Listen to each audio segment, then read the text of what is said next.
Assalamu alaikum everyone. Standard 7 SS, chapter number 9. We have seen part 1 previously. Now we will continue with part 2. Point governor. Each state of India has a governor. He or she is appointed by the president for 5 years after consulting the prime minister. The governor is the constitutional head of the state and the entire administration is carried out in his or her name.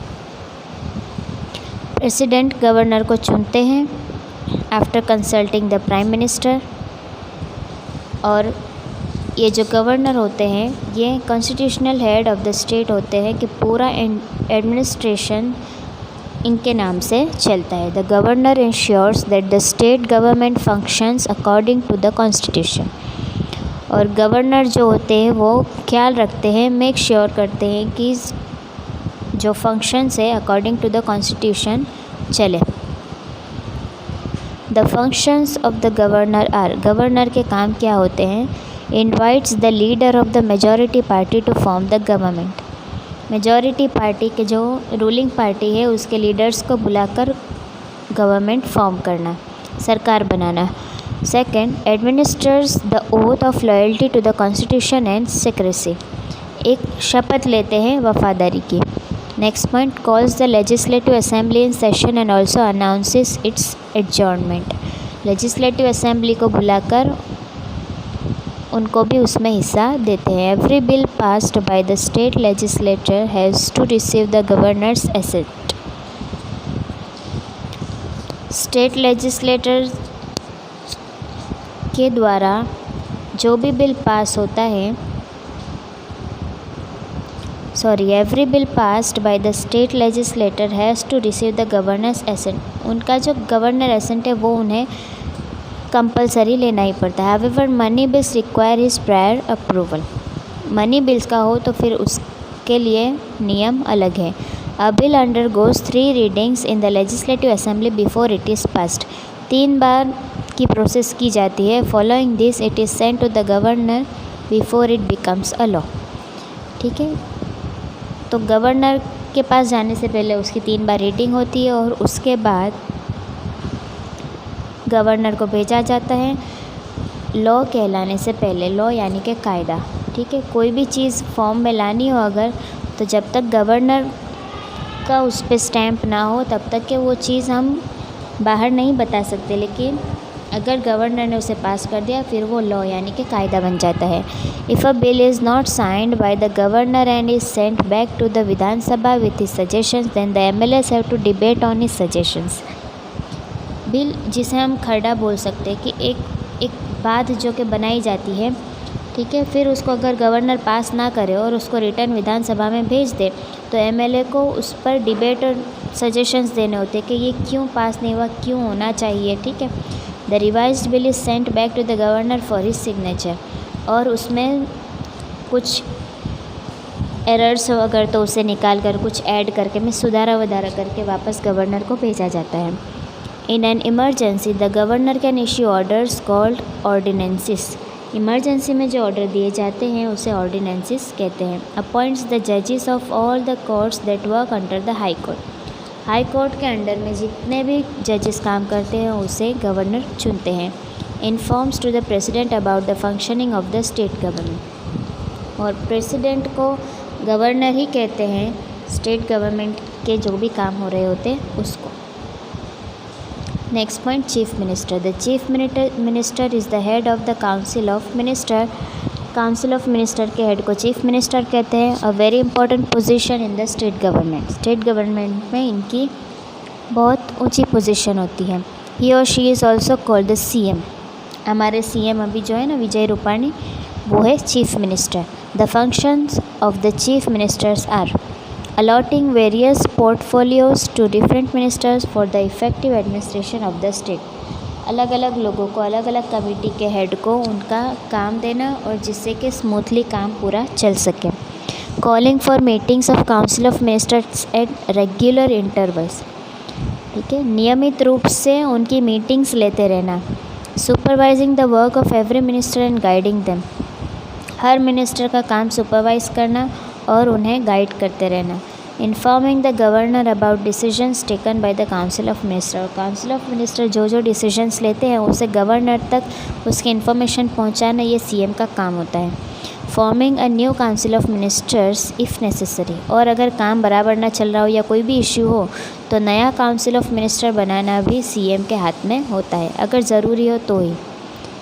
The council of ministers frame policies for allotted subjects और departments related to the state government and executes it.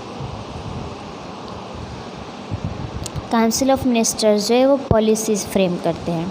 It also introduces the bill in the legislative assembly, और legislative assembly में रखने के लिए भी बनाते हैं। The finance minister, और we can say finance minister of the state introduces the budget in the legislative assembly, और फाइनेंस मिनिस्टर जो होते हैं वो बजट जो है उसको इंट्रोड्यूस करते हैं, पैसे के रिलेटेड काम करते हैं। The work to be done is divided between the state and the central government. अब जो काम होता है वो स्टेट और सेंट्रल गवर्नमेंट के बीच में बांट दिया जाता है। The state government functions at the state level.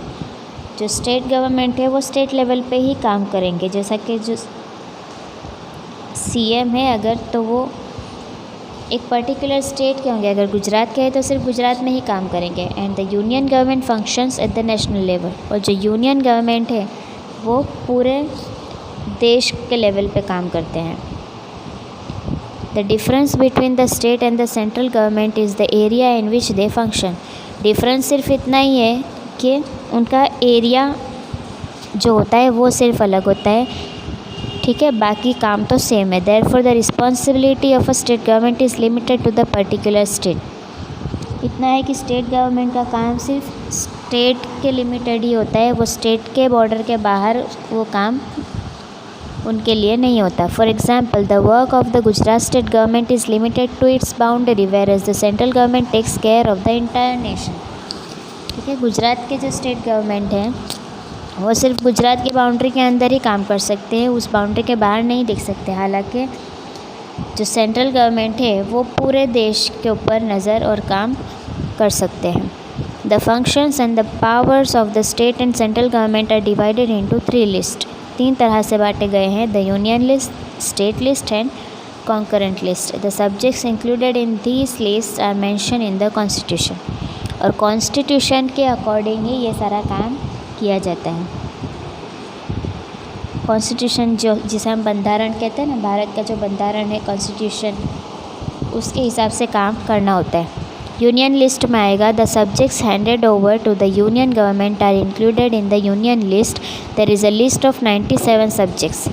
Census, relations with foreign countries, defence, finance and banking, election, formation of law for citizens, railway, telegraph, post, insurance service, sea, air road, rail route, nuclear power etcetera are included. तो union list में ये सारा आता है, can understand. Now state list में आएगा the subjects related to the state are enlisted in the state list. There are 66 of them. The state government makes the laws with help of the legislative assembly and the executives of the cabinet. Legislative assembly और executive cabinet को मिलकर कायदे बनाए जाते हैं। The list includes health, agriculture, forest, local self government. ये इसके हिसाब से कायदे बनाते हैं, स्टेट लिस्ट है ये। Now we will see concurrent list. The union and the state governments both can form laws for it. Union और स्टेट गवर्नमेंट जो है दोनों ही इस पर काम कर सकते हैं। There are 47 subjects. Prevention of crime, revenue और tax, divorce, literacy, industry, employment, electricity etcetera are included in this list. So we can see अलग अलग जो है कमिटीज़ को अलग अलग तरह का काम दिया गया है, ठीक है। Now we will go further legislative assembly. Marina, Imran and the other students of their school were very excited about their trip to Gandhinagar. ये जो है स्टूडेंट्स वो गांधीनगर के ट्रिप के लिए बहुत एक्साइटेड थे। The capital of Gujarat, Gandhinagar जो है गुजरात का कैपिटल है। Where they were going to see the legislative assembly, जहाँ पे उन्हें लेजिस्लेटिव असेंबली दिखाने ले जाने वाले थे। After the security check, security द्वारा चेकिंग करने के बाद दे वेंट अपस्टेयर्स, ऊपर की तरफ गए। They were arrangements made for visitors from where they could see the grand hall downstairs. तो गेस्ट के लिए, विजिटर्स के लिए, मुलाकातियों के लिए ऐसी अरेंजमेंट की गई थी कि वहाँ से वो पूरा ग्रैंड हॉल डाउनस्टेयर्स, पूरा हॉल देख सकते हैं। Seating arrangements for the members of the legislative assembly was made in that meeting hall. Seating arrangement पूरी बनाई गई थी उस हॉल में, वो पूरा देख सकते हैं। On that day a current issue was to the discussed in the legislative assembly. उस दिन एक करंट इश्यू यानी कि हाल के हिसाब में जो मुश्किल या परेशानी हो उस पर डिस्कशन किया जा रहा था। Usually in a legislative assembly the MLAs can express their views during a question answer session. MLA जो है वो अपने क्वेश्चन आंसर सेशन में अपने व्यूज़, अपने पॉइंट ऑफ व्यू रख सकते हैं। They can ask questions and give, सवाल भी रख सकते हैं और सजेशन भी दे सकते हैं। The members give their feedback on the issue being discussed, और जो मेंबर्स होते हैं वो उस पर अपना फीडबैक देते हैं। Then the concern minister answer the questions and brief them about the measures being taken to solve the issue. और मिनिस्टर्स जो होते हैं वो फिर उसके रिलेटेड जो काम की चीज़ें होती है उसे ब्रीफ में मेजर करके फिर उस प्रॉब्लम का सॉल्यूशन निकालते हैं। See in this photo you can see here minister is sitting with mic, okay. Here MLAs and all the leaders are sitting in the front, and back is the people who can suggest, okay. You can see in this picture very clearly. Question answer session in the legislative assembly. We often come across on television or in newspapers the decisions that are taken by the chief minister and the other minister in order to run the government. हम बहुत बार newspaper में, television पर हम देखते हैं उनके द्वारा जो कायदे कानून, जो डिसीजंस लिए जाते हैं कंट्री रन करने के लिए, सरकार चलाने के लिए। While taking a decision about anything, किसी भी चीज़ का डिसीजन लेने के दौरान it is necessary to take the permission of the MLAs की परमिशन लेना ज़रूरी है। इन अ डेमोक्रेसी, लोकशाही तंत्र में the MLAs can question the chief minister. लोकशाही का फ़ायदा ये है कि MLA जो है वो चीफ मिनिस्टर से भी क्वेश्चन कर सकता है, and the other minister and discuss about important matter, क्योंकि MLA जो है वो उस एरिया के लोगों द्वारा चुना गया प्रतिनिधि है, तो वो उस एरिया की आवाज़ बनकर MLA जो है उनसे बातचीत और सवाल जवाब करता है। They can even take decisions regarding financial matter and decide on the expenditure to be done in different areas, ठीक है। इस तरह वो डिसीजंस भी ले सकते हैं, फिनेंशियल मैटर हो या कोई भी हो। When the legislative assembly is in session any of the MLAs can ask question. कोई भी MLA, क्योंकि वो उस एरिया के लोगों का रिप्रेजेंटेटिव है, तो उस एरिया की क्या प्रॉब्लम है क्या नहीं वो उस MLA को ही पता होता है, इसलिए वो सवाल भी पूछ सकता है, ठीक है, और अपने आइडियाज़ भी रख सकते हैं। क्योंकि ये डेमोक्रेसी है, लोकशाही, इसलिए बोलने का अधिकार है। The speaker manages the assembly and one requires his or her permission before presenting anything. Speaker जो है वो पूरी असेंबली को मैनेज करते हैं और परमिशन लेनी ज़रूरी है बोलने से, प्रेजेंट करने से पहले। यह एक देखो छोटे बॉक्स में दिया है, if you become an MLA what different type of work would you do. अगर कभी MLA बनने का चांस मिले तो आप क्या काम करोगे। तो हमें आइडिया लगाना है हमारे एरिया में क्या प्रॉब्लम है, क्या अच्छा है क्या बुरा है, उसका आइडिया लेकर फिर उसको आगे लेकर चलना है, ठीक है। Here chapter 7 over, we will do exercise afterwards, okay. Have a good day.